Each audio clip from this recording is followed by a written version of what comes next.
Ladies and gentlemen, welcome back to the Future Leaders podcast, where we dive deep into the minds of successful business owners. Today's a really exciting one. We've got Danny Seliger with us in the house today, and it's really cool because Danny's actually a wizard when it comes to social media and going viral. He's accumulated 1.7 million followers on his social media accounts, which is absolutely insane. And just to go prove everyone wrong, he's gotten rid of that account, started a new account, and organically grown within 2 months from 0 to 63,000, which is insane. Danny Seliger, how are we? Dude, thanks for the intro. Thank you for being here. Dude. I appreciate you guys for having me on. Absolutely. Now, just quickly, for people who don't know who Danny Seliger is, who are you and what do you do? Dude, I mean, it's always such a loaded question, man. You know, Yeah. I mean, I'm just a kid from New York that's trying to see the world and help as many people along the way as I can. And the medium of doing that has been social media in two separate ways. One, by getting the message out there to as many people possible on social media.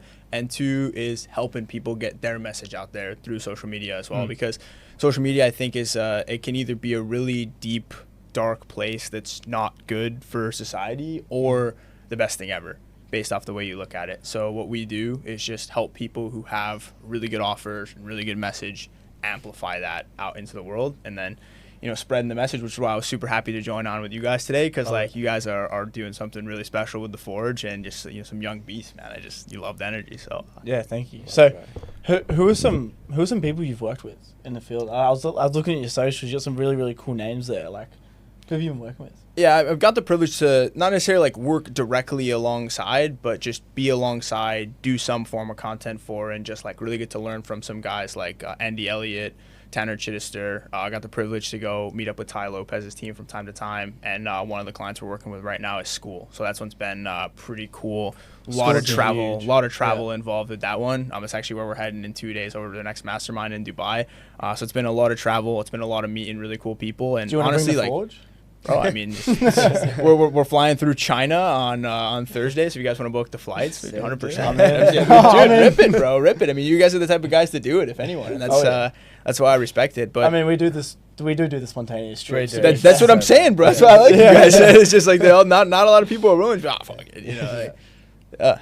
Absolutely. I mean, if we didn't have the event on Friday, I'd probably be booking it. But what's it like being around these people that are like on that elite level? You know, these people like Lopez and Elliott, like they're huge on social media. What's it like being surrounded by them, and how is it taking you to like that next step? Dude, it's awesome to see that it's real. You know what I mean? Because like a lot of people, they'll see like on social media a guy like Elliott, for example, like take your shirt off, like crazy, and then you sit front row as one of his events. And you shake his hand, and you get to talk with him, and you're chatting with him. And we've even done some ads together where he's endorsed the company and stuff like that. And you just see that, like, oh, this guy's actually like that all the time. Like, we're talking one-on-one for a good bit of time. And it's not like, oh, he's not just like that for the Instagram reels. He's not just like that for the events. Like, this dude is, like, on go. And then you see him. He's also, like, if you talk with him, like, Andy's one of the nicest guys I've ever met. Super friendly, like, awesome to be around, and just wants to see people win.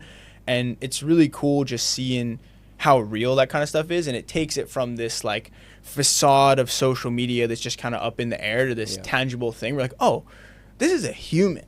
It's also gone through regular human stuff that I can then learn from, and just like there's little nuanced things that you take away from people that like maybe they're not trying to teach you directly, but just like a sentence that they say so casually, you're just like, oh wait, like okay, that's how you think. Where like I was talking a bit about yesterday at the event, there was a gentleman I got to hear from. His name's Brandon Carter, King Keto.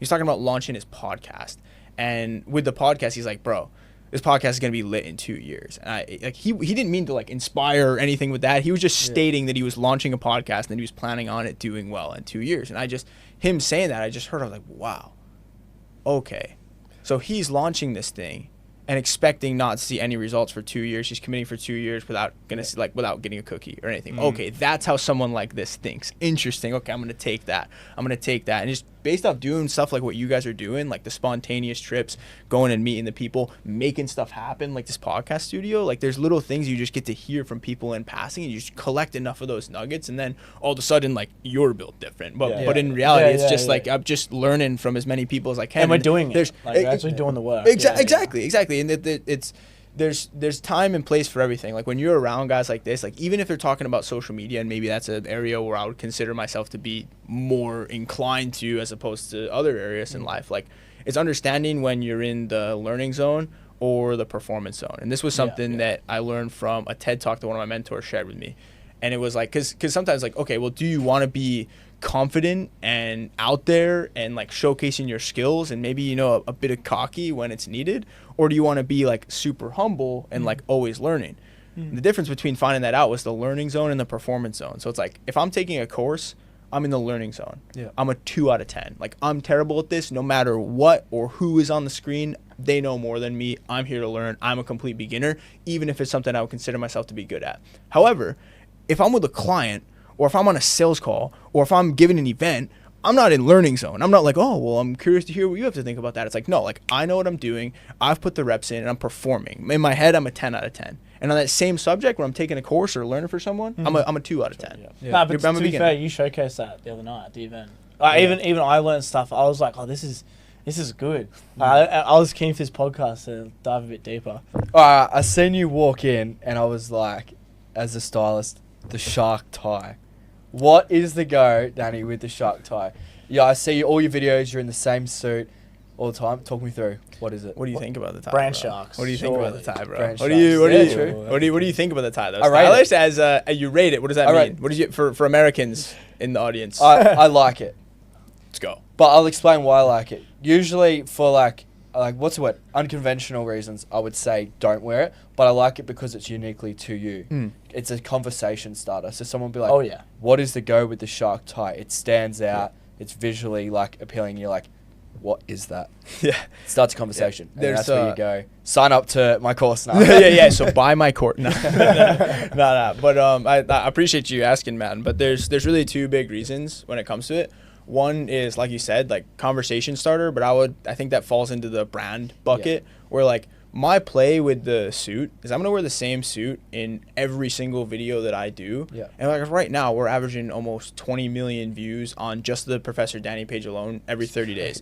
So people may not know who Danny Seliger is or who Professor Danny is, but it's like, oh, I think I've seen that guy before. Like I might have seen him on a clip. I might have seen him do a video. So I can go to an event that has 7,000 people at it and now start to manufacture people coming up to me. Yeah. Like, oh, okay. Well, I don't, dude, for whatever reason, you seem familiar. Oh, is it this Instagram? Yeah, dude, you're the guy that did this. So it's very hard for me to every single video be like, I'm Danny Seliger, subscribe and follow and stuff. But it's like, that's a motherfucker in the suit with the tie and the yeah. I've seen your stuff before. You reckon I should get this out on Instagram more often? I think that it's a play in the massive playbook of possible ways to succeed.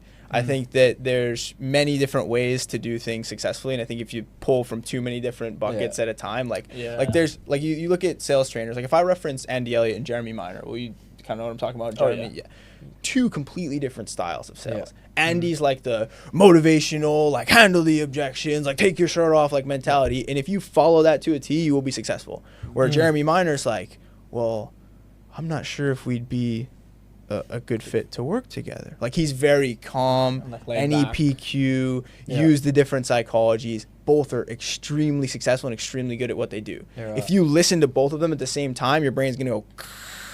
But if you just pick one and listen to them, like you're gonna be successful either way.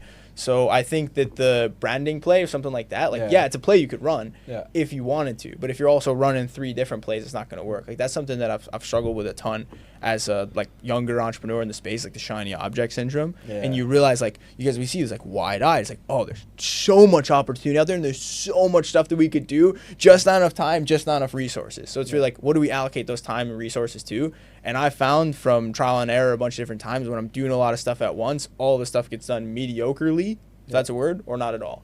When I do one thing and just say no to everything else, like that thing gets done really good. So that's reason number 1 for the tie is like the brand. Secondly is my company is called Brand Sharks, so it just is like cool. It's like a little thing. Like my team knows, you know, we're always repping. I'm a Brand Shark. Yeah. What was that? Talk us through Brand Shark. Quickly though, I just want to pull back really quick to, you said you're going to Dubai for school. Can you just quickly dive a bit deeper into what your involvement is with school and what the whole purpose of that trip actually is. Yeah, so school as of 2025 has started a mastermind series where they're going around the world. So basically to like promote the platform and to meet up with all the top creators that are on the platform in each different area. So they're going to, it was 13 countries, I believe, at first was what it started at. Now it's up to 24. So they're doing about 2 different areas every single month. And they host a mastermind, and now like at the moment they're pretty small because like certain areas of the world like school is not super popular in. Like Japan, Tokyo is a very big area, but like the mastermind wasn't huge there. So it's an opportunity to go in and learn from some of the top school creators and even some of the people who are integrated very closely with like the core school environment, and just really get like that raw feedback on your school community or on your page or whatever it may be. Like I had a really good experience with them in Mexico City, because they had like 5 different guest speakers that all had like thousands and thousands of members making tens of thousands of dollars a month just with school. And like it's a small niche group, you can just ask them whatever you want, and they're like, there. I had a translator with me because some of them was just like in Spanish. But either way, what we're doing is just covering those events. So we'll bring a video crew there and we'll cover the event so that we can turn it into like course material for the end result, but also to do like hype reels, sizzles, and social media content as well. So it's a pretty cool gig. I mean, it's like we kind of talked about a bit at the beginning of just like who you're meeting and who you're getting to talk to. It's the coolest part about doing what we do, especially in the social media space. Like it's a sliver of a skill set that I have that lets me be a piece in the wheel of like someone else's way bigger operations doing way more, knows way more than me. So I can just be in my zone of genius for like this tiny bit of thing and just soak up everything else. And it helps make you well-rounded. So I mean, school is one of those places that just like, I mean, dude, I'm wearing the bracelet right now. Like it's super cool community, and Hormozy's a big idol of mine. So it's Is that what your Brain Sharks does? It works with, it's a media company, works with people like school? Like what is Brain Sharks? Yeah, so those guys, that's a really big client for us. Where like we usually don't work with businesses to that capacity, but the opportunity to work with school, like I jumped at it in any way that I could. Mainly we just help people build their personal brands or their business brands on social media. So we have a lot of programs that are in our school community, which is free at Brand Sharks. But we also like fly around the world and help people launch their personal brands, which is why, as I don't know if this is going out to the Australian audience, you can probably tell I'm not an Aussie. We flew in from Aussie. Is that like a real term? We call them Aussies. But yeah, we just flew in from the States. We went to Bali to meet up with Lauren Tickner, who was also a really big client for us. Learned a ton from her. She's a beast. Flew from there over here to Australia to host the event last night and to work with Laban. And then we're flying to Dubai for school, flying to New York to meet a client, and fly to Detroit, back to New York.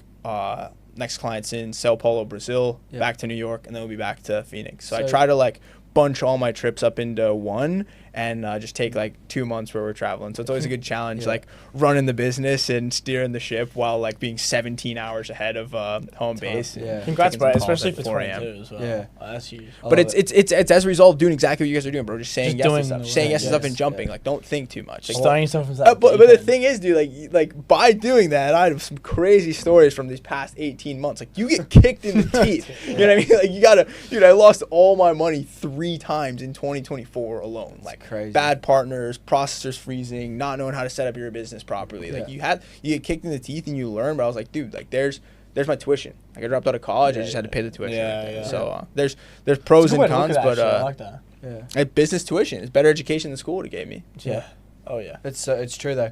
And I want to know, you keep mentioning that you're going to see clients. What's the purpose of going and seeing the clients in person rather than just doing it over Zoom or helping them remotely? Yeah, so I mean, we do a lot of that as well. Like we have a mastermind that's more like coaching and done with you, and we can place editors and like help you run your social media from afar. But for our higher ticket clients, like people who just want the best and can pay to have the best, they'll literally fly us out, and our offer is 3 months worth of content in 3 days.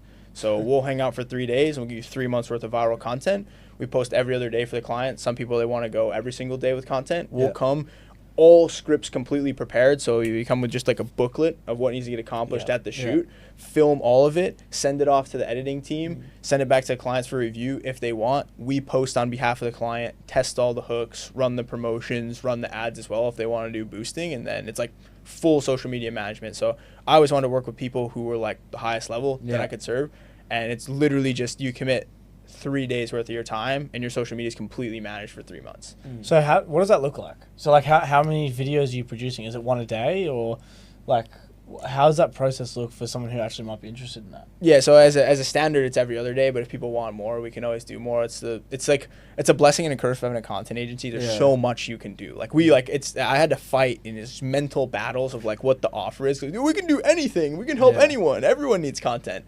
And what I ended up landing on after literally a year plus of just mental warfare as to like what the offer was, is serve the highest level people, get them the craziest results, give everything else away for free. So do you have like a guarantee? Like if you work with us, we guarantee you're going to get, 5 million views or you get your money back? Or No. how? No. If I was to go through you, how do I know, okay, cool, yeah, it's going to pay off kind of thing? I'm going to get my ROI. Credibility. It's more for credibility, and the clients that we work with, they're just like, I want my social media managed by someone professional. They've seen the work, they've seen the case studies. I know you can do it, I couldn't like dude, if you were like, oh, what's my guarantee? I'd be like, brother, like I have no idea how you're gonna be on camera. Like I have no idea your target audience. I mean, some people have like 100,000 followers but get like 100 story views and be like, I should get 100,000 views for video because I have 100,000 followers. Well, not Doesn't really. work There's like that, so many variables, and I think that and this is something we can touch on too. I don't know if you guys are like how passionate you guys are in this area of like online digital marketing gurus and courses. I think it's just a world full of just like pitch fest, guarantee. Yeah. Like I literally had a client. We were on a sales call. He was my most recent client who just closed in 2 days ago. But he was like, oh, like what can you guarantee me? I was like, nothing. Like, I have no idea if you're going to film the video. I was like, I have no idea if you're going to film the videos properly. I have no idea how charismatic you're going to be on camera. I have no idea how you're going to deliver the tonality on these scripts. Like, if you want to start off this business relationship with me making something up to make you feel better, I don't know if this is going to be a good fit. One thing I can guarantee you about me is that we're going to do good work. We're not going to make spelling mistakes, and I'm always going to tell you the truth. Yeah. And the truth is I can't give you a guarantee. And if that hurts you, I mean, we have enough clients to support what we're doing. I don't need to work with everybody. So that kind of energy and that kind of honesty attracts the people that I want to work with. Because the clients are like, give me 5 million views, you're fired. It's like, I don't even want to, don't want to work with you. Like, it's going to be tough. Because I, as a client of a lot of things, think I'm pretty chill as a client. And I want to work with people like myself. And I want to work with people like you guys. So I want to know, take us through the process. I've come to you. The Forge has said, we want to grow our social presence. Take us through a process of what you would do and what you do kind of like step by step in order to fulfill the client's needs, whether it's over like, was it 30 days you work with them? No, 3 days. 3 days you work with them and they have like 30 days of content. Yeah, so it's 3 days of actual work from the client. And oftentimes we film it in from 1 the or 2 client days. or from you? From the client. So they film it. Yeah.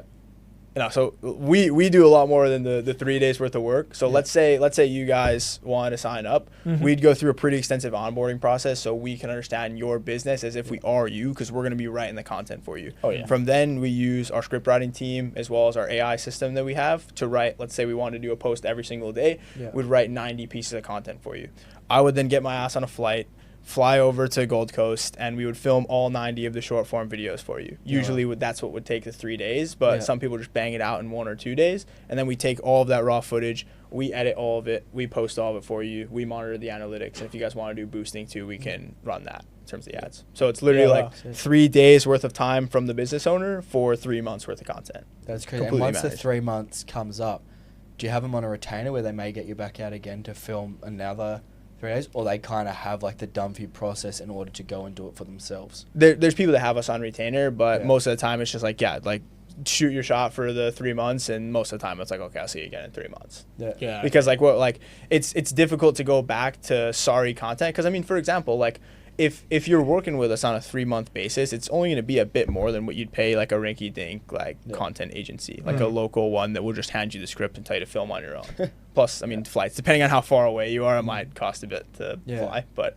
we also do a bunch of masterminds that are in person in Scottsdale, where our headquarters is. So we have all of our clients, all of our mastermind members, and some of the free members who pay for a ticket to just come out to Scottsdale. We rent a big Airbnb, set up a studio kind of like this, and then everyone gets content with each other. I'm helping with the scripting. That's something new that we launched this year, which has been, we actually have our next one coming up. I'm letting the members decide on the dates right now. It's either going to be second weekend in June or third weekend in June. Where's that? Scottsdale, Arizona. Do you think Instagram's a new business card? I think it's always been a business card, bro. I've been saying that since I was like 18, bro. Yeah. It's just like, it's your 24/7 business card. It's a 24/7 sales rep. It's your hub for where all of your content is. this might sound like a really Gen Z business owner thing to say, but like when I'm looking at applications, whether it's through our website, whether it's through LinkedIn, or whether it's through any form of people landing on the Google form, the first thing I look at is the Instagram. Yeah. When anyone DMs me on Instagram, yo, Dan, I want to edit videos for you. Yo, can I be a DM setter for you? Well, like, I'm going to look at your page. Like, what does your page look like? Yeah. Like, who are, and it literally, and I can speak for myself on this, but I'd imagine this might land for some others that are listening in. You got I'm going to look at the page for 2 seconds and know whether I want to do business with you or not, or want to take the next step and like learn more. It's like most of the time with people I don't want to do business with, like I can look at the page for 2 seconds and know I don't want to do business with this person. Yeah. Or maybe that's just me having a fish brain, but that's just the way I operate, and I can imagine that some others would relate to that too. So it's like, why not take the time and build your brand properly? Because right now we have AI. Like if you would have said 5 years ago, like, oh my God, like you should go to school for coding and software development because it's such a high level skill. Like it just vanished like that. If there's one demographic or like type of people that I feel really bad for, it's people that went to coding school for 6 years. Like they just got cooked by AI like that, but it's taking over everything. So you have two things that are moving on into the future, AI and you have personal branding. Plus, branding's been super fucking important the entire time. If anything, it's going to get more important because people see all of the AI content that goes out there. Everything's going to get automated by AI, but like the people that stay at the forefront and the authentic, the genuine brands, those are the ones that just going to be so much more valuable. So let's talk about personal branding then. You grew a following from 0 to 63,000. 65. 64 now. 65 today. There you go, 65. I think we had 65. Someone check me. I know we're getting close. Like 64.8 this morning. There you go. In 65 right now. 45 days, 2 months, something like that? 2 months. Yes, That's we started February 14th. I was just kind of like a personal rinky-dink account that I had that started at 973 followers on Valentine's Day, February 14th. Yep. I said I'm going to post 4 times a day, and we're going to grow this page to the moon. It was banging my head against the wall a bunch for the first couple weeks because you're not growing that much. Social media growth is a lot like a hockey stick. So like you post, nothing, fuck this is stupid, I'm not going to do it anymore. And that's why so many people drop off. Like, side note, 95% of people on social media for them is just screaming into the void. It's a black hole of money, time, energy. They get imposter syndrome. For 95% of the people, that's what it is, and they get nothing out of it. And then 5% of people come in and swoop up all of the loot. It's because the hockey stick of learning. You're spending. Well, it is life. Exactly. Do you guys get it? But it's like years on most occasions of just posting. You have to spend time filming. You have to spend time coming up with ideas. You have to spend time scripting. You either spend more time or pay editors to edit the videos. You got to spend more time or pay a social media manager to post this stuff. And you're dumping all this time, this energy, this money into this void that gives you nothing. Until you post 1,000 times and then it hockey sticks. And that's why it's a 5% to 95% ratio of people that try. I look at so many people that's so sorry on social media because like, I want to grow in 1 month. Like, what can you do in 1 month? Nothing. Like, don't talk to me. Like, I literally say like that the reason why, like, we're very, like, I don't think very polarizing agency, but I can be polarizing in the sense of like, I am going to call it for what it is. And if it hurts your feelings, do not come to the calls. If it hurts your feelings, do not listen to what I have to say. You call a horse a horse. Yeah. Well, I say, look, like, well, my video's not doing good. I don't want to do this. Do not complain to me until you've posted 1,000 times. Yeah. So it comes back to the 2 years, right? The personal brand's going to be lit. 1,000 posts is 3 years of posting every single day. Do not complain to me until you've posted 1,000 times. Is what it is. Because like you haven't had the commitment to post. And if you go to my page right now, so you're at like 180 posts. That's because I started this page back in February. I mean, I've been making content since I was 12. You pull up the clips. We made content since I was 12. We have over 10,000 posts in the game. It's just like people go, oh, an overnight success. Like, yeah, for the page that I started 10 years into the game. Like. So, I mean, through things like this podcast, through things like the community, through things like our programs, like, we can help people pull that 10 years a lot sooner than making it 10 years. But, like, if someone's like, give me results now, I don't want to work with them. It's like, it takes time. And there's a reason why it's the most rewarding form of marketing. Or, guy, what would it mean to you to be able to post a story and just have 25,000 people look at it right away that were in your target? I mean, like, what would you need to spend money on ads? Absolutely. Yeah. How much money would you save on ad spend if you had that kind of audience on social media? But like all good things in life, not easy. Takes a lot of time, and you really want to fucking stop for so long. So what do I need to do in the first 1,000 posts that I'm going to start doing? What does someone need to do in order to create good enough content so they can continue to learn through the 1,000 posts? What are some fundamental principles that we should be doing when starting out? Yeah, I think the first thing you want to do is find a good source of information on what good content is and use that as your base. I'm not saying use mine, but like find a teacher or a guide that like knows what they're doing, follow their teachings, understand what they have up here, and start using them on your post. Here's the play. Every single week, make your content better. That's really all it is. I'll double click into that for everyone listening as well. You say you post 7 days per week, once per day. You sit down every Sunday, you make 7 videos. The next Sunday, instead of just sitting down and making the 7 videos, you review the last 7 videos. Which one did the best? Even if you're just starting and it's like, okay, 6 of them got 100 views and 1 of them got 175 views. Okay, like what was different about that? What kind of data can we analyze? It's 2025, we have ChatGPT, feed it to it. Be like, yo, you're the #1 social media expert. Here's all of my data from the past 7 posts. What was good about the one that performed well? What was bad about the ones that didn't? And then you can train it on the information from said guide, like the person who you're learning from, of course. What type of data are you looking at? Just for the people that have never looked at social media before and may have never even opened up the settings in Instagram. When a post has been posted, what are the certain kind of insights that you're looking out for? Yeah, so the 101 is views. Like how I mean, it also depends on your goal too. Like if you want to go viral, like the 101 is just look at the views. Like what got the most views. Just the 201 is how long your watch time is in comparison to the entire length of the video. Like I like to look at that metric because it transcends no matter how big of a following you have, that metric matters. Like you could have 1,000 followers, you could have 1 million followers. I'm looking at that metric on a video. But I think that it's a lot to like tell everyone they need to get into like math of social media. Like, let me do a division equation. I think that like it can get confusing if you hear stuff like that from someone like me when you haven't started yet. Like all it is, and you don't even have to look at the data at first. Like if you're a brand new beginner, like make a video every day, commit to making a video every day for 1,000 days. Do that. And then each week, look back at the other ones and be like, okay, like how could I make these better? Could I have tweaked the lighting a little bit so it doesn't look like that much of a glare on my face? Could I have worked on the hook a little bit more? Could I have trimmed my video a little bit more so there wasn't so much dead space in the video? That's why I think it's super important to just like have a guide and just have kind of like a set of information that you're going off of that you can then refer back to based on those videos and just make them better. Like every week, make them better. Like if you want to grow on social media, I hope someone listens to this and takes me up on this. 1 post a day for 1,000 days. Just shy of 3 years. Each week, make the content better, one way or another. Like I literally like that. You like that's a challenge. But no one wants to do it. Like no one's gonna do it. But the one person that does do it is gonna really see what. And then you want to just be extreme, dude. Make it a challenge and vlog it and document it. And just be like, we're 100 days in and posting once per day. We got 0 results. This sucks. Should we quit? What would Danny say? Danny would say, bro, you're 10% of the way there. Like, you're not quitting. Like, I don't want to hear you even quit at 997, even if you got no results. Like, we were going to do the 75 hard version of social media. I was just about to say that. We decided that once 75 hard is over, we can focus. We're going to do, like, no matter what the agreement is, but with our community, we're going to do, like, 1 post a day, 2 stories and whatever, and see and track the progression from day 1 to day 75.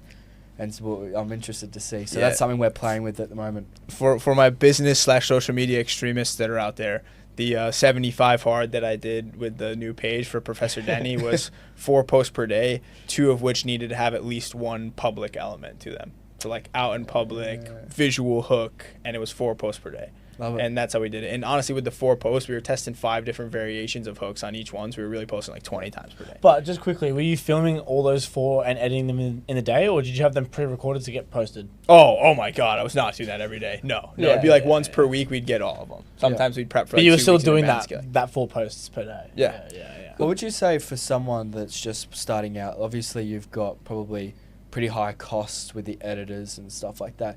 For someone that's starting out and may necessarily not have the money to be able to get an editor to edit in bulk, what are some platforms they can potentially use, or how can they go about it that's user-friendly for a beginner? I haven't used this one personally, but a lot of people that I know use this as Opus Clip. Yeah. I'm not big into like the AI software. It's just I have a really big team of editors, so if I need something, I kind of just send it to them. That's a privilege that I have. Yeah. But I have heard a lot of good stuff about Opus Clip. To be fair though, is more for like the podcast style content.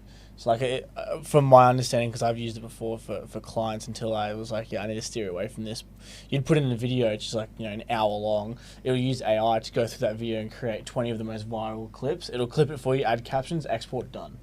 Yeah, I mean, honestly, like, I hear good things about Opus Clip, but I'll tell you exactly what I would do if we weren't on a podcast right now. Anyone who hangs out with me enough time has seen me whip out my phone and just start talking to ChatGPT. I literally just say, hey, Mr. Chatty, I'm on a podcast right now, and the guy is asking me what platforms I should use to make easy social media content. I have zero budget. I have zero experience. What would you recommend?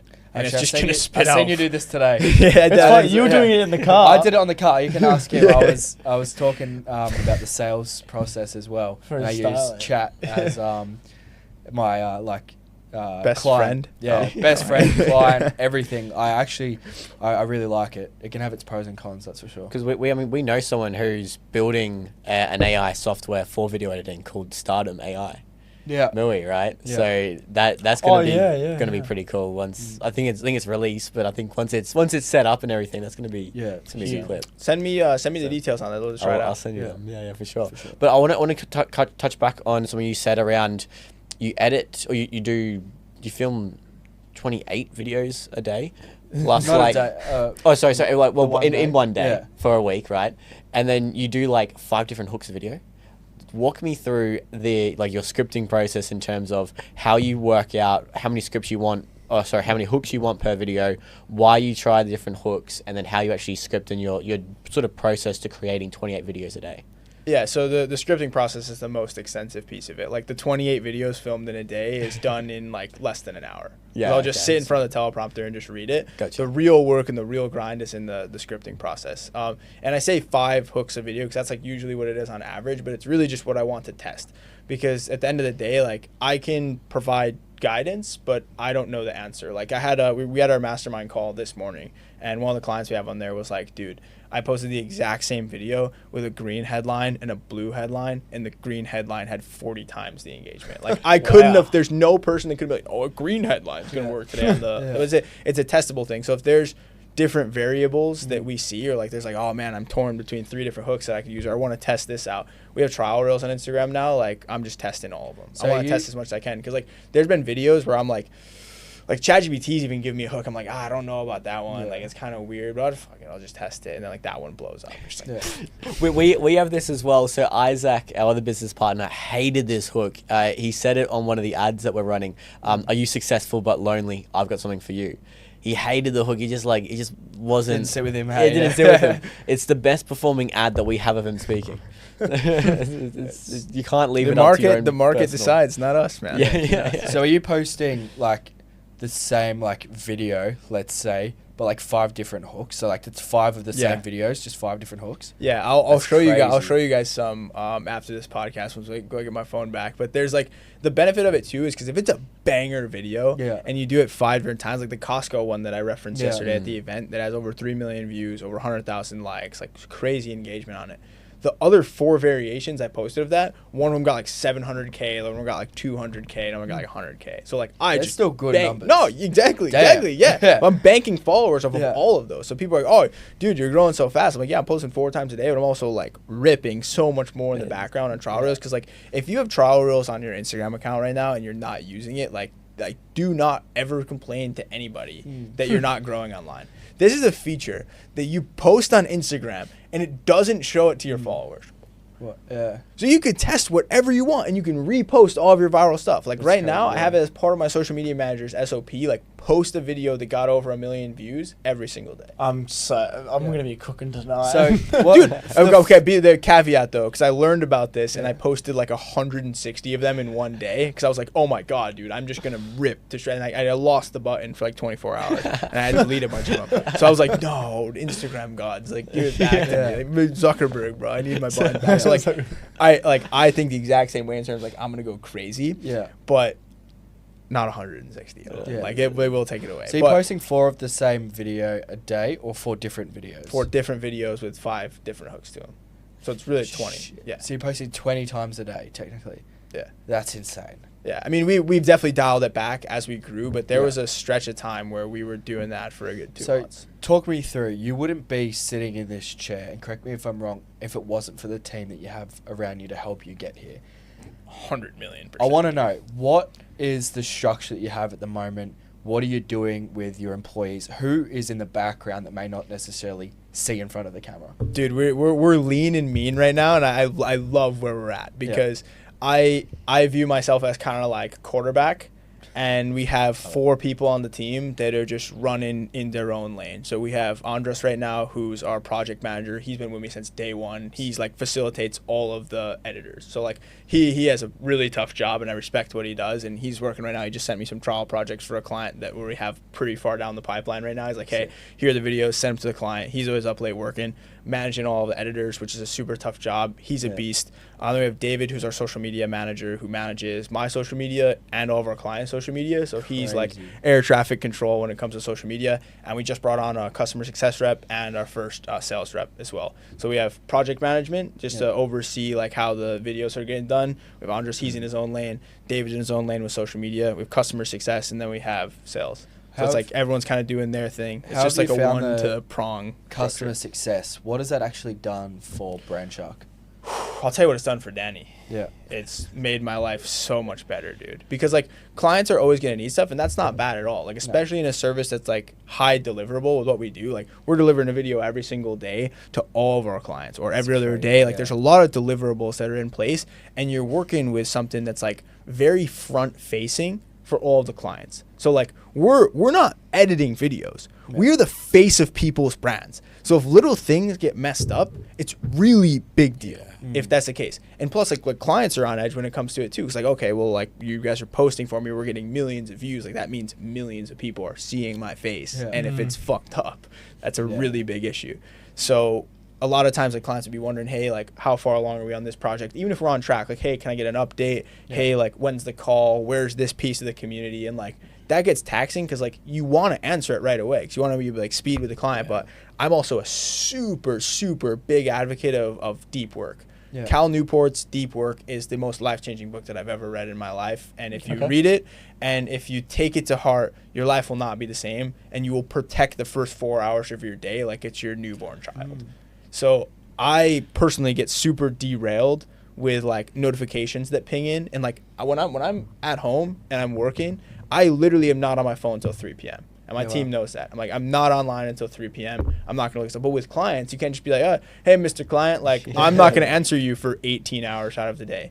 And it just got very taxing to constantly be answering and saying the same stuff over and over again, which is, like, not bad on the client's end at all. Like, I also want to know what's going on when I pay money for stuff. But it was just really good to have someone in there that's, like, dedicated to just, like, and, hey, like, you can be doing whatever you want throughout the day. Just, like, when client texts, like, you answer immediately. It's funny you say that because Campbell raised that for me. I was in my office and I was just editing away, and he's sitting there kind of observing. We're just going through, okay, we want to use this hook, rah, rah, rah. And then my phone goes off, and then I'm like, oh yeah, okay, and then I'm back to work, and the phone goes off. And Campbell pointed out, he's like, every time that phone goes off, you crack your flow state. It's like, you need to get rid of it. And now that he said that, I've made a conscious effort, but if he didn't say that, I wouldn't have recognized it. But it's the same thing when you're saying about the first 4 hours of your day. And that first morning when I'm up, I go to the gym, I'm like full of like dopamine, I'm like pumped. And then when it gets to about 12 o'clock, that's when it starts to like go down. So I've been really focusing on my mornings too. And my productivity rate is gone through the roof. Bro, I'm telling you, so I'm keen for this book. What was it called again? Deep Work by Cal Newport. Listen to it on Audible, read it, take it to heart. Your life will not be the same. I read it, and now my roommates know. I mean, I read it mid to late 2024, but like August, September 2024, and ever since then, my life has completely changed in terms of work. I mean, I'm getting more done in the first 4 hours of the day than I was in a week before. Because you got Slack open here, you got messages open in here, and then like you're kind of focused on something. You're in a deep project, ping, and then it opens up another can of worms. Client needs something, which like leads to another issue that you had to fix internally, and now you're like, oh shit, like what do I even know? And now you're like, wait a second, what was I doing? And then the thing never gets done that's right in front of you. Yeah, Versus it's I so implement the so deep work true. principles, and I do, like, if you guys, if anyone listens, or even if you guys, like, I know part of the school community, Brand Sharks, like, I have a 4.5-hour course in there that's completely for free, and it's got insanely good feedback on it. Wow. And I ask people from time to time who are new, I said, how long do you think it took me to make the course? Who have completed it and texted me and go, dude, like, this is really good. Like, this is an actual, like, guide to how to do social media. Like, I go, okay, how long do you think it took me to do that? Like, dude, months. Like 2 months, like 3 months. I'm like, okay, how long do you think? Like 3 months, at least a month, dude. I go, what if I told you a week and a half? It's a week and a half. It's a 4-hour course, and like it's a scripted course, it's a structured course. Again, a lot of courses that are out there are like just like rambling. Oh, I know what I'm talking about on a subject. Like that's for podcasts. I'll ramble on the podcast. But like for course, like someone's like trusting me with their time for 4.5 hours. Like I better deliver. Scripted out course. Like I followed a blueprint the entire way, and it took me just over a week to do it. And I was sick, and you'll hear it in some of the modules if you watch. Like I was sick in there, but like it was because I just protected the deep work state. I mean, some people didn't get answered for some time. I didn't have customer success at the time, so it was like I was staying up late and like answering messages and stuff. But it's just such a completely like it's such a game changer. And the 2 roommates that I have right now back in Arizona, like they know I'm like, guys, I love you, but do not fucking talk to me until 12. Like, it must, like, the world must be on fire, and someone has to be in the hospital for you to knock on my door before noon. Like, seriously. And it's like, with all due respect, like, I want us to move the ball forward. Do not talk to me before noon. Once at noon, I'm like, hey, guys, like, how's it going? I'm going to come out and answer my messages and text everyone. But, like, before noon, bro, like, my noise-canceling headphones are in, and I'm working. And the projects get moved. Like, you pull time forward. Because you're thinking about project. I mean, I'm sure you guys could probably think of a project or two you guys are working on. Like, man, we used to fucking have that done by now. Literally just protect the first 4 hours and dedicate the first 4 hours to that project for the next 2 weeks. Guarantee you it'll be done. Well, that's what I had it's to done do. way better than it would have been done with a scatterbrain of working on it for 2 straight months. When we were doing that documentary, I had to film and edit a full 15-minute documentary in 4 days, which was like, it's pretty big work. Insane. We're all working around that the clock. was like, that was next level. Plus sales calls. That was Plus huge. sales calls in the middle of editing is Well, crazy work, to be bro. fair, I didn't. We just- The boys took on board doing the sales calls. I took on board the editing because like that was the priority. Yeah, the team did really, But really yeah, well. to get done in like it was like 3-4 days. It was like huge. But I like it's funny what you were saying before because again, going back to Campbell, things that I've been taking note of with him is when he's like, "All right, boys, I'm going to bed." If I try to message him or call him, there's no way I'm getting through to him. Yeah. As soon as he tells me he's putting his phone down, he actually does it, which is like so good because I say, "Oh, I'm going to bed," then I'm like, "Oh yeah, TikTok," and I'm like, Bro, "What am I doing?" Bro, dude, It's a bad habit. It's a bad habit. another massive hack was having a social media phone. Yeah. It's like if you have like for example, you get like drugs in the safe, and you're like now you have to go like click the pin on the safe and like open the safe, and then I'm really doing this, like I'm pulling it out. Yeah. And for social media, just having it on another phone has been cool. 'Cause I mean, dude, I don't trust myself with social media, dude. I can't even be on Instagram, bro. Like we were in the drive over here from Brisbane to Gold Coast, and I have social media. I have Instagram on my phone right now because we were kind of here, and we were just like we did some stuff with News Channel 9 that was all on the bridge. So I was funny. interested in my story right now, but I'm constantly just like looking at who's viewing my story and like scrolling reels and checking I'm my bad messages. at that. Bro, it's so I'll always be like, "Okay, who's viewing who's my viewing story?" it, bro? Okay, Yeah. fresh. Like I'm viewing it through the eyes of that person. I'm like, oh, okay, it's like weird, bro. It's weird. So I'm like, you know what? It's a rabbit hole. You can't be trusted with social media on your phone. Take it off. Sometimes I don't even know realize I'm doing it. I'm like, I'm off in the pixies. I'm just like so fixated on whatever's going on. Jaden could be talking to me for like 30 seconds. I'm like, what? Yeah. Didn't even realize he was talking. The mind is just crazy how that works. How So it it just works, fixated yeah. on the dopamine. Like you don't even think you're doing it, and then all of a sudden, like, why are reels open on my phone right now? Yeah. The biggest thing as well is when I'm working, I just chuck my phone away, and then I'm like, I can actually work. Yeah. It's crazy how if it's not there visible, your brain just won't pick it up, and you can just be in the flow state and just work in deep work. Whereas if it's there, it's like, ooh, what's this? You know, it's just It there. takes The you buzz. and like the buzz is unimportant, but you picked up your phone and now you're on the phone. Now And you're all on of a the- sudden now- you're on reels, yeah. bro. It's too difficult. They've mastered it. They read hooked one too many times, and they're like, oh, okay, well, it's just very very good app to keep you hooked. It's the But worst. you said something I wanna touch on before we switch up top. You said something about dopamine. Yeah. Dopamine's a subject that I've looked a lot into for myself personally. 'Cause I think it's really important. Instagram and like followers and the likes and the porn and stuff like that is very cheap dopamine. And like same thing with smoking, same thing with drinking. I did something back in September. I had a really hard reset in my business and my social media. and in my life. Like I had lost all of my money in September of 2024. That's when I had reset the account that you were talking about at the beginning. I just did a hard reset on life because it needed to happen.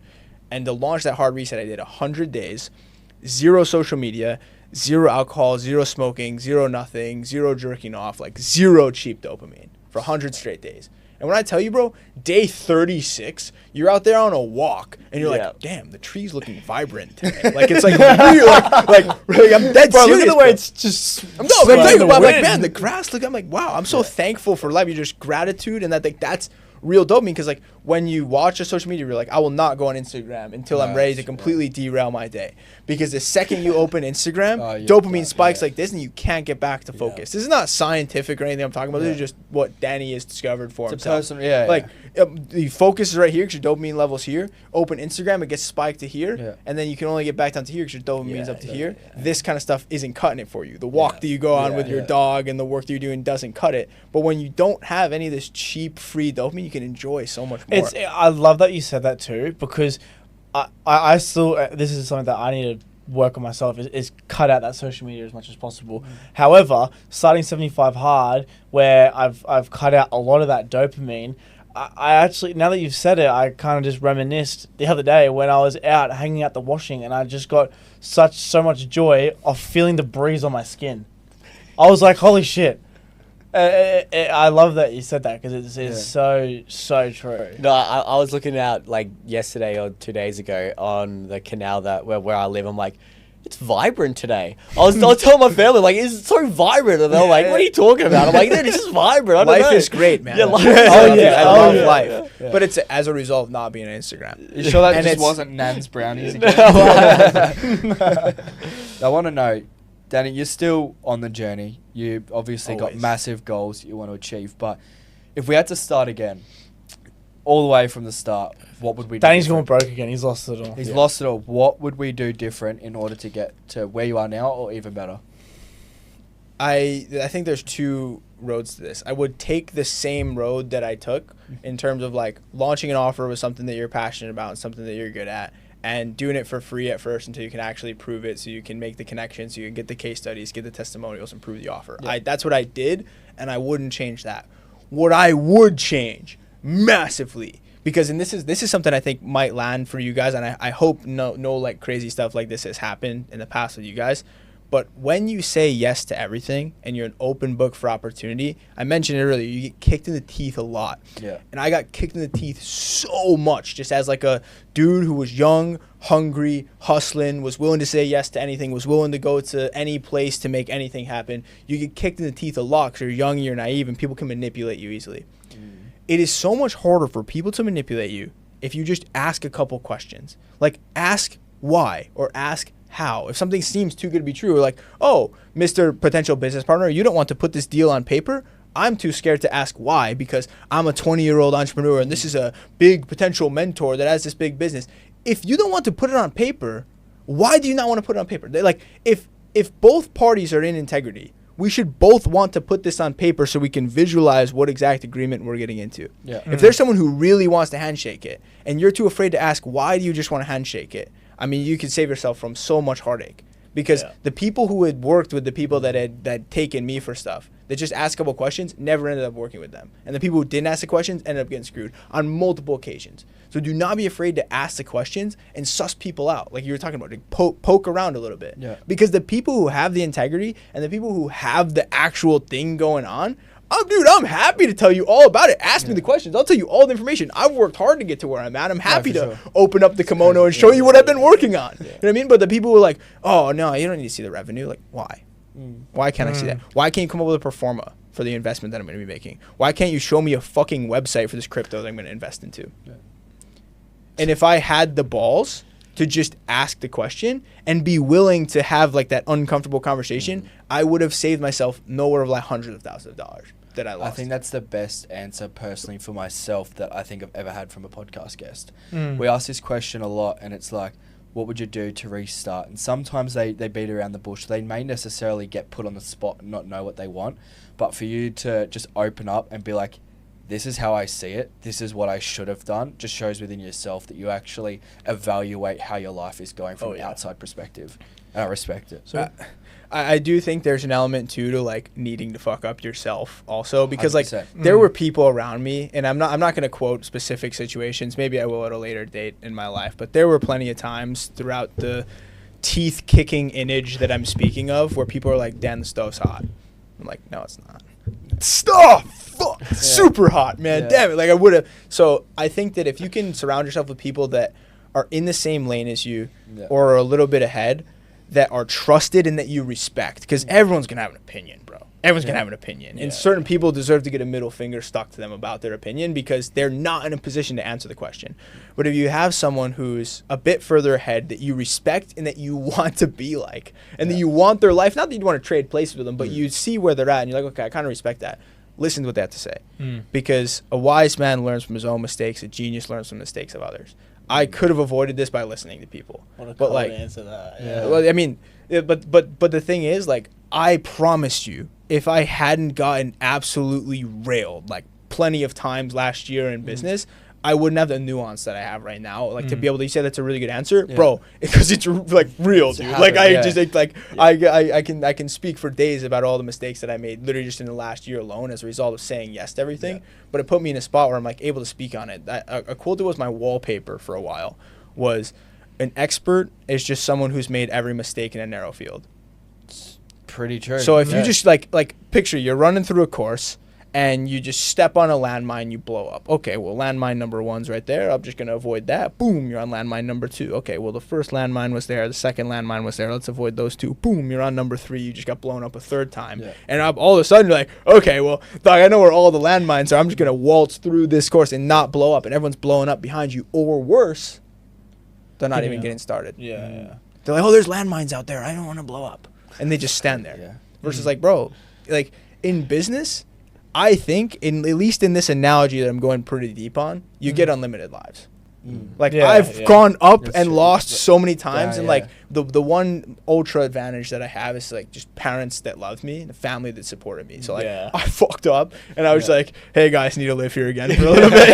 Like, sorry, I love it. But either way, like, and I'd imagine that like anyone, whether that's not the case, like you've built some sort of relationship where maybe you can stay at a friend's house on the couch for a bit of time, and like maybe that's a humility that you need to appreciate the things that you're gonna achieve later on in life. So I think that there is some value to completely fucking up yourself, but not letting it get to you, like seeing the silver lining that's in every situation. You mentioned surrounding yourself with people. What impact do you think networking has, and finding the sum of the 5 people you should surround yourself with?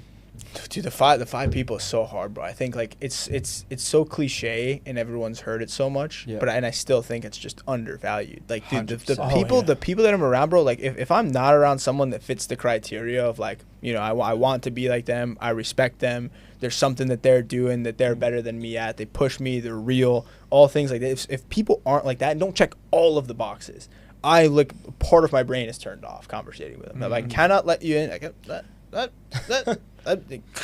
can't compute.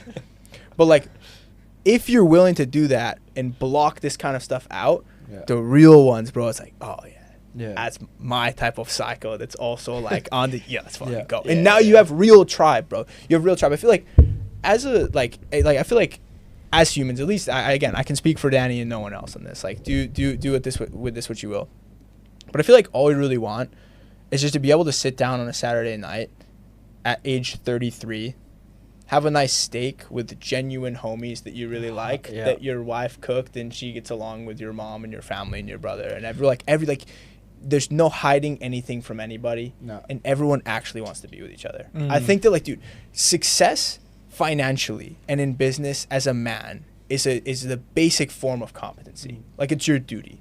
Like, you need to have money. I think that's just baseline. However, I've seen tons of people super successful, even billionaires that I know, that like the family life is just fucked up at home.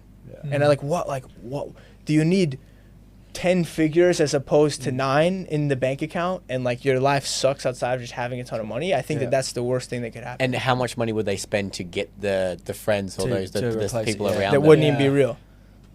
Well, we just came back from Elliott, and that was the most amazing trip. I'm with people that share the same mindset as me. It's constant learning and growth. We're like, okay, yeah, how can we implement this? How can we improve this? What are you doing differently that's making you money that I'm not? And then we're up early, like 6 a.m., 5:30 a.m. every morning. We're going to the gym together. We're training. We're doing our runs. We're going on these tours. We're working as a team, and the whole dynamic was so elite that didn't want to leave. And again, that's the reason why we started the Allegiance, right? Is how can we 100%, surround ourselves with those people who you're exactly explaining? Is Describing, if we were successful, what would we want? Well, I'd want to surround myself with people who have I can trust wholeheartedly because they came along the journey with me.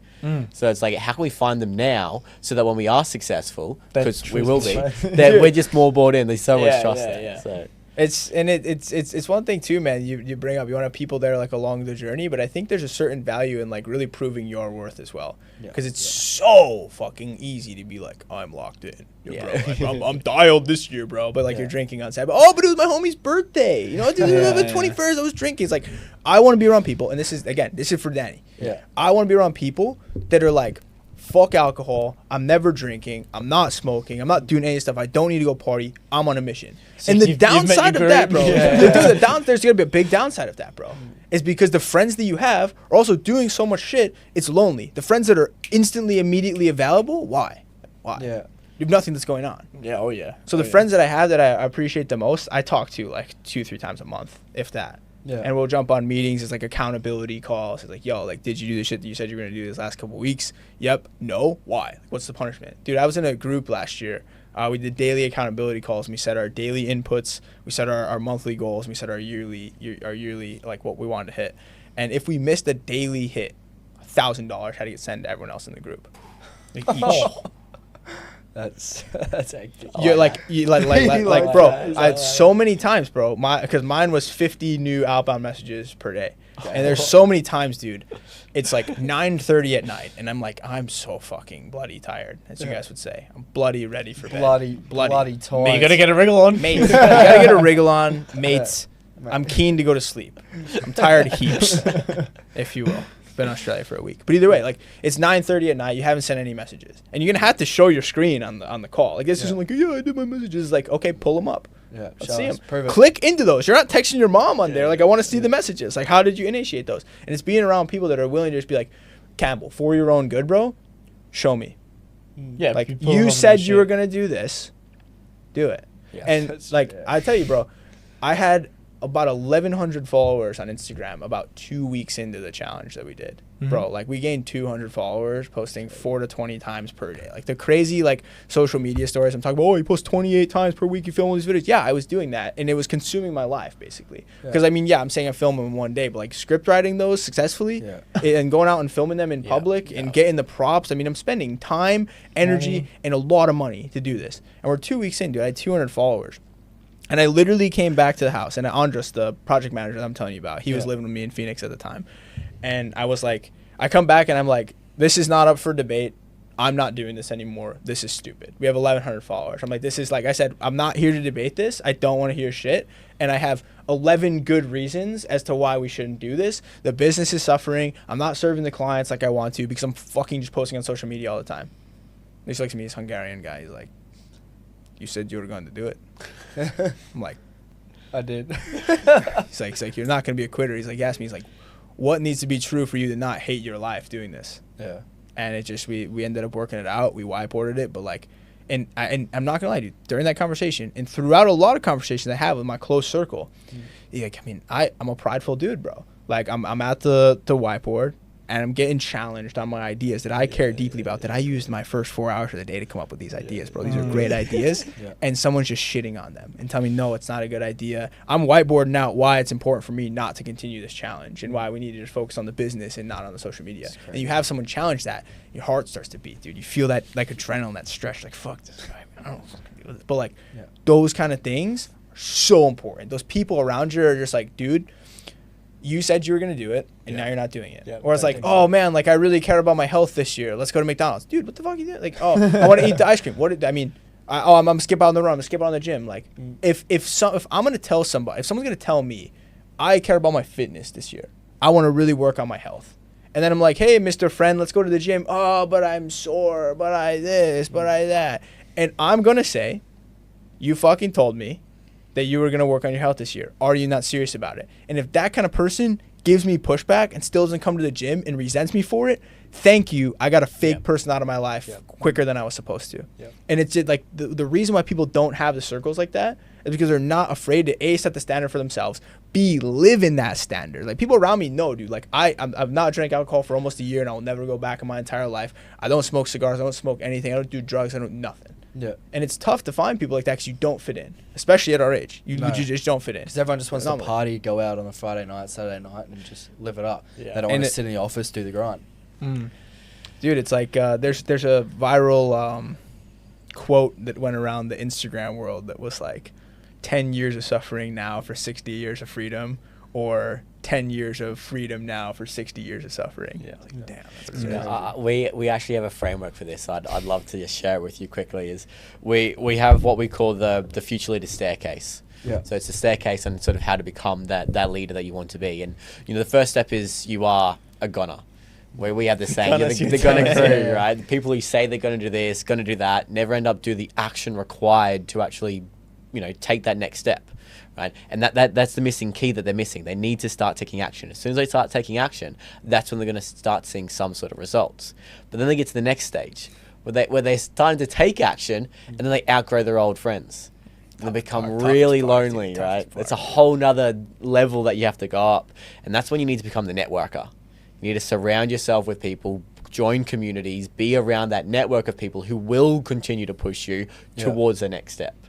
Right? But then you become really confused on just how much more left you have to learn. It's like, okay, 10 to 20K a month is cool. 100K a month, 200K a month, that's a whole different ballgame. Right? You understand how much you got left, how much more you have to learn. And then that's when you need to become the mentee. Find a mentor, learn from people who are already achieved the life that you want in order to take you to that next step and allow you to become empowered and ultimately reach the freedom that you're after. Right? You can tell you guys have been through it, man. You can't ChatGPT a framework. Like, that's real life shit that you're talking about. And I love what you said about because it's such a drug at first, getting into entrepreneurship. It's like so fun to start your business, and I'm going out on my own. And it's like so rah. And it's so celebrated nowadays. But like, anybody who tells you that entrepreneurship is easy either has never done it or is trying to sell you a course. Or one of the two. It's not fucking easy, dude. Like, I assure you, it's not. I'm putting everything I have into this stuff, and no one who I've met that's actually successful has said it's easy. So I completely agree with you when it comes to that. Like, it's like it's fun at first, and then you realize how much further you had to go. Yep. The 10 and 20K months are cool, and then you want to get to 100K per month. And then you get to 100K per month, you're like, oh man, I'm the shit. Like, I'm young, I'm doing all these numbers. And then it's like, I had a conversation last year on my podcast. It was in August. A gentleman named Heath sold his company for nearly $1 billion to Red Bull. And before then, he was on a boat, and he was telling me the story because I was talking about how good we were doing in business. I was like, yeah, dude. I mean, I was 21 at the time. I was like, yeah, man, we're doing this much this month. He's like, oh, nice. Can I tell you a story? I was like, yeah, sure. I love stories. He goes, I was on a boat with one of my friends who is a billionaire, and I got a call from my accountant when I was specifically said, do not call me. No one in the business call me. Get a call from my accountant. I'm like, oh, this must be important. Picks up the phone, talks to the accountant. The accountant goes, I know you said not to call you, but I have some pretty good news. You want to hear it? Like, yeah, I want to hear it. Like, today was the first day that you made $1 million profit in one day. And I was like, fuck, dude, that's insane. He goes, but that's not the best part of the story. That's not the moral of the story. So I'm sitting here, I'm like, wow, I'm literally a piece of worthless shit. I'm talking about, I'm maybe do $1 million this year, gross. And he's like, I made that profit yesterday. But it was really humbling moment. Like, wow, there's so many levels to this. But you know what he said? He said it was on a billionaire's yacht, and we celebrated. He said, let's do a toast. I made $1 million today. He said, the guy who ran the yacht, he said, after they did the toast, he came over to him and was like, brother, let's act like we've been here before. He goes, do you want to do that again, or do you want to make this a really important thing? He goes, I can't tell you how many times that's happened to me. Do you want to keep pushing, or do you want to be satisfied at this? So he had $1 million profit one day, and he was surrounded by someone who's like, you happy with that? But they make 1 million every single day. Like, Yeah. It's like we need to make that normal, and then we need to make that the bottom, and then we need to make that a terrible day that we never hit again. Yeah. And it's like, wow. Some dude. people Like, are on like another level. there's just so far. I mean, can you even fathom that? Like There's- in one day, can't comprehend in it. one day, you made enough profit to buy 3 top tier Ferraris cash. One day. Yeah. And then you have people that'll rent that out for $1,000 a day and then post some ads on Instagram. Those are my fucking enemy. Like, I hate people like that. Yeah. And I think that I think that the world is waking up to it, especially on social media. Yeah. Anyone who's been in the personal development space has been waxed by a fake guru before, and people are starting to wake up to it. And people can feel authenticity, bro. I think that inherently, like, humans have insanely good bullshit detectors, I think. Yeah. And especially nowadays, if you've banked on a guru and they've sold you a pipe dream and it was a 3-module course that were each 5 minutes in like ChatGPT, and it's like, oh man, I just got waxed out of $1,000. Like, that sucks. But I think enough people in the personal development space that's happened to. So now people are waking up. It's like they need that authenticity and they can feel it. Like, I really think that, like, if you wake up every single day and you're in alignment, you're in congruence, which is my favorite word. You're in congruence with your goal, with your mindset, with your vision, and you're fucking putting in the work every single day. Like, you're actually like, I want to make $1 million profit this year. And you're waking up at 10:30 a.m., hitting the Jewel, and then scrolling Reels, and then going to McDonald's, and then just bitching about how you're not successful. Like, it's going to be tough to speak with any sort of confidence. Yeah. But even if you haven't hit the goal, and you're waking up and literally just going hard every single day, you're going to wake up regardless. 5 a.m., I'm going to go to the gym. I'm going to get after it. I'm going to send out the 100 messages. I'm going to post the ads. I'm going to send the voice memos in the DMs. I'm going to do whatever I can. I'm going to put my deep work in. I'm going to talk with my team. I'm not going to miss anything. And even if you don't make any sales that day, you hit the bed at the end of the night. One of my coaches in college, he goes, bro, like, the pillow doesn't lie. Like, you get to the end of the day and you go,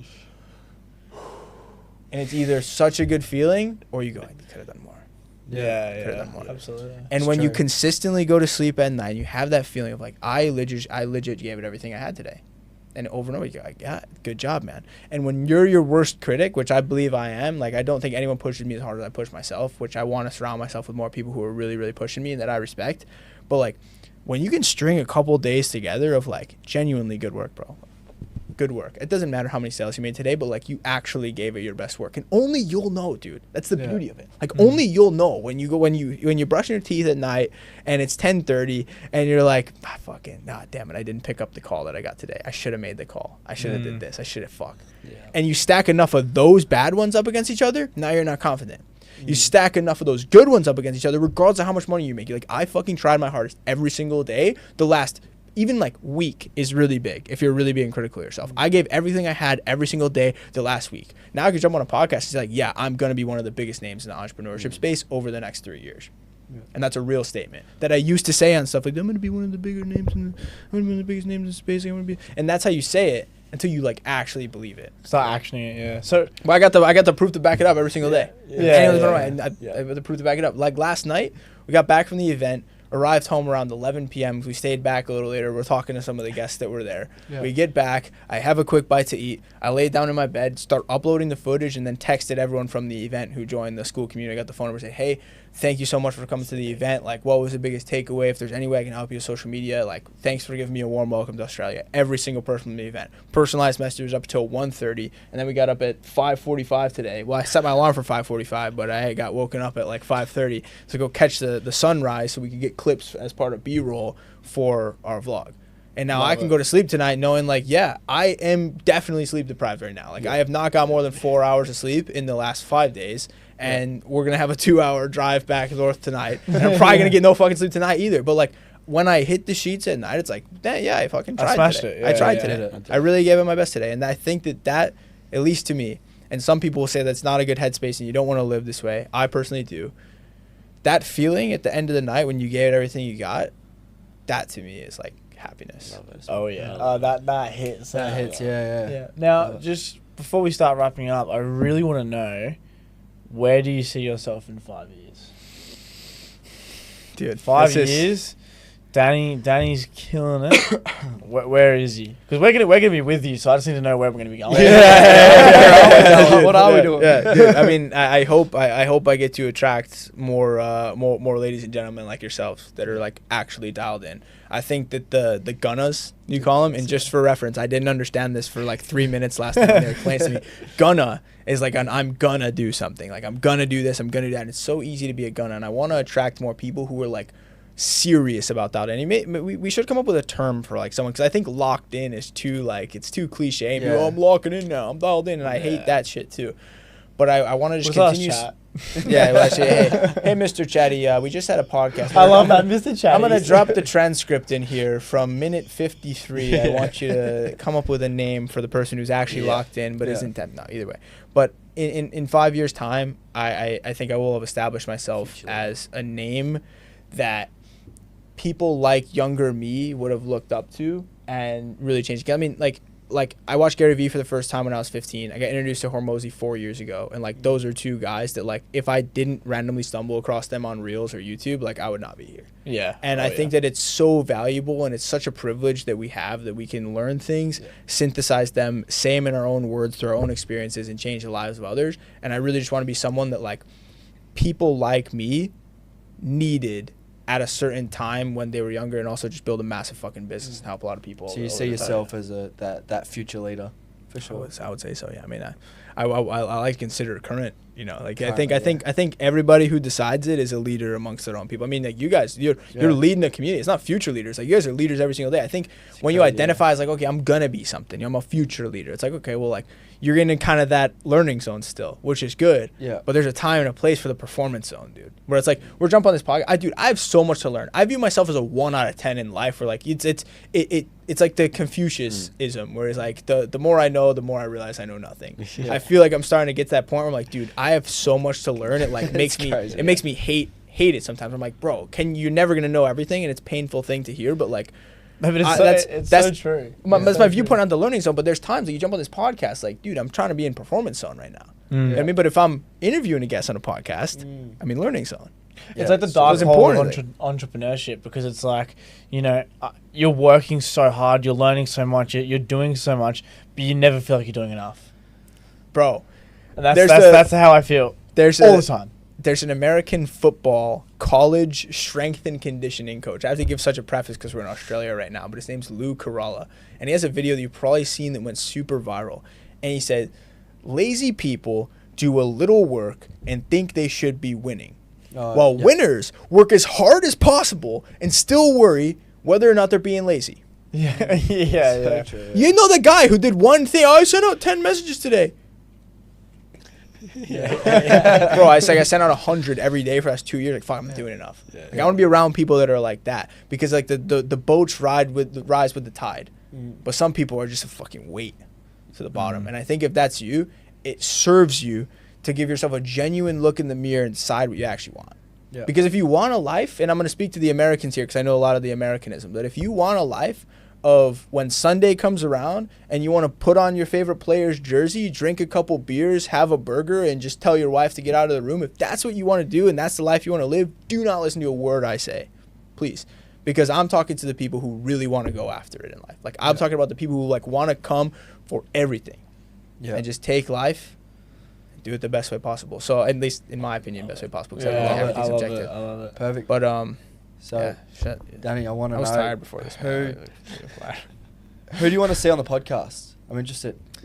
On this podcast? Yeah, on this podcast. Yeah. Honestly, man, I think that whoever you guys bring on is going to be a good guest, because you attract the right people with what you guys are doing. Like the genuineness of what you guys are doing. I said it a bunch last night. Like if we come up with the name of what the anti-gunna is, I think that's you guys. The anti-gunnas. I don't know, man. The doing? I don't know. I mean, The doing. No, that's not cool enough. That's not cool enough.